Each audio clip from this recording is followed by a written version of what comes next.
Welcome back, everybody. The Austin Opera is turning 40, and you're invited to join in on the fun all season long. Joining us now are the General Director and CEO, Annie Burridge, as well as Music Director, Timothy Myers. These two have been working together for more than 2 decades. Well, they've worked together and have known each other for a long time. So it's nice that we've got a powerhouse going on. Y'all, good morning. Thank you. Good morning. Thanks for having us. Yeah, lovely to have you. Okay, so Annie, what's it feel like to be celebrating the opera's 40th season? It feels like a miracle. Opera is such a miraculous art form, the most glorious and expensive and vast art form that exists. Everything we do, we've got a 50, 60 piece orchestra, we've got a chorus of 30 or 40 soloists from all over the world, sets and staging. And so to get something like that up with regularity in Austin for 40 years running now, we're really, really proud. You should be, yes. And it really brings up a good point, because when we talk about orchestra, of course, that's the performances. When we talk about the singers in Austin,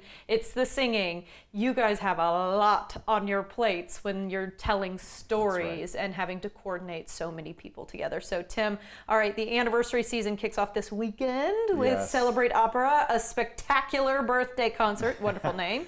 Tell us about what we can expect. Spectacular it will be. We're deep in rehearsals for it, and it's a great program that I think is perfect for anyone who wants to come, because it encompasses everything from Mozart to contemporary music theater. A lot of stuff that people will know and love, a few interesting things they haven't yet heard, including a duet from a commission that we have going on right now that's never been performed before. Ooh. So these audience members will be the first in the world to hear it. So we have 4 world-class soloists who sing at major opera houses all over the world, plus our orchestra and our chorus. So it's just a feast for the ears and the eyes. I was going to say, yeah, tickling all of the senses. That's what we do. Yeah. Oh man, that sounds absolutely fantastic. If you wouldn't mind, can we go a little further into depth on the guest soloists? You said they perform all around the world. I'm thinking of like the Attila singer, you know what I mean? Like yeah.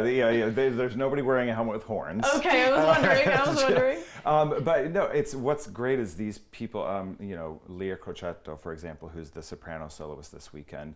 You know, she sings title roles at the Metropolitan Opera in New York, which is the largest opera house in the world. Is it really? It really is. Okay. Yeah. You think Sydney Opera House because it's so, iconic building. Absolutely. Yes. Yeah. And she's really well known throughout the world on all these major stages. All 4 of these artists have a history with Austin Opera. They've been with us before. And so we were really intentional to bring these back because they're part of the Austin Opera family and part of the DNA of the company and the community. Mm-hmm. And so it's really wonderful to bring all of them back and have this, it's kind of like a homecoming. Mm-hmm. And so in addition to just celebrating our birthday, we're doing it with really close friends who also happen to be super famous opera stars. Which no is big great. deal. Yeah. But they also do all of this stuff well. So, they sing the music theater stuff beautifully, right? I bet they do. And when you hear all of that with a very large symphonic orchestra and a large chorus, it's pretty unbeatable. Oh man, that sounds absolutely amazing. Okay, Annie, I want to ask about some of the concerts that are ahead this season, because of course we want everybody to go to the spectacular birthday celebration this weekend. But just in case someone's schedule is already full, you guys have a lot of wonderful things coming up. We do. I will add that at our spectacular birthday concert, there will be spectacular cake for the entire audience. Oh, lovely. There's birthday cake thanks to HEB. If you were on the fence before. Now you're going to make it a priority. Right, yeah. Free That's cake. right. And then our next huge show will actually be one of the largest endeavors our company has ever taken on. We have a massive production of Fiddler on the Roof that we will be mounting in February. And so this is a great opportunity. We have a lot of artists who primarily work in opera, and then some who primarily work in theater. Stephen Skybell, who was nominated for a Tony this year, will be coming into Austin to play the role of Tevye. So that will be hugely exciting. It's the first time Austin Opera has done it. And it's the first production of Fiddler on the Roof on this scale that's been done in this country in the past 2 decades. So that's very exciting. Huge. And then we'll end the season with another huge popular classic, La Boheme. La Boheme. Okay, so I guess it's stretching my understanding of the terminology of opera.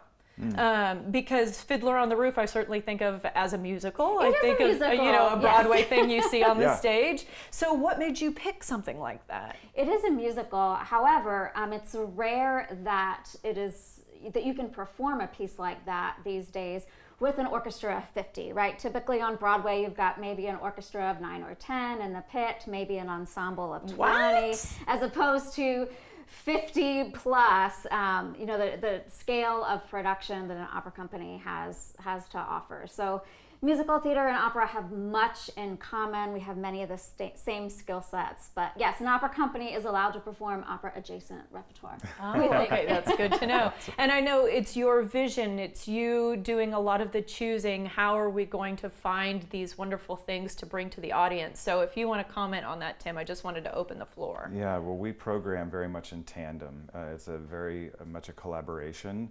But what we're really looking for, the most important thing for people to know is what we do is bespoke for Austin audiences. Cool. You know, we are putting all of this energy and effort into that, and so therefore doing some of these music theater, especially classic music theater titles, and interweaving them with standard opera repertoire like La Boheme, which by the way is what Rent is based on.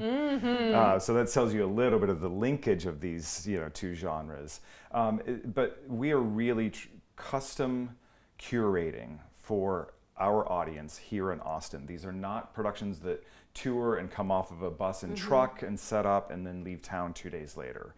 This is here in Austin for Austinites and largely by Austinites. We bring in a lot of well-known soloists from around the world, but our orchestra are all professional musicians who are here. Same with our chorus.